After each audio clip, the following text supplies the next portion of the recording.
सूरत शहर में लगातार 15 दिनों तक सीसीटीवी कैमरों की जांच कर मोबाइल स्नैचिंग के 2 शातिर आरोपियों को मोटरसाइकिल और 6 मोबाइल फोन के साथ पकड़कर अनडिटेक्ट अपराध का खुलासा करती उतराण पुलिस।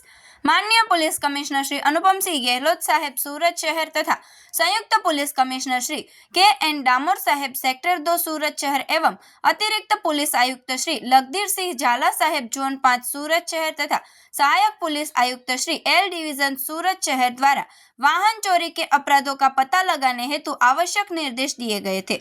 उक्त निर्देशों के अनुसार वरिष्ठ पुलिस निरीक्षक श्री डी.यू. बारड़ साहेब द्वारा सर्वेलेंस स्टाफ के पीएसआई श्री आर.डी. दादल साहेब तथा सर्वेलेंस स्टाफ के पुलिस कर्मियों को आवश्यक दिशा निर्देश दिए गए। इसी क्रम में सहायक हेड कांस्टेबल श्री किरण सिंह गंभीर सिंह एवं सहायक हेड कांस्टेबल श्री समीर भाई भीमजी भाई को उनके निजी एवं विश्वसनीय मुखबिर के माध्यम से सूचना प्राप्त हुई कि शिवम उर्फ छोटू और विकास नाम का व्यक्ति चोरी के मोबाइल फोन लेकर वेणीनाथ गटर नाला के पास से गुजरने वाले हैं।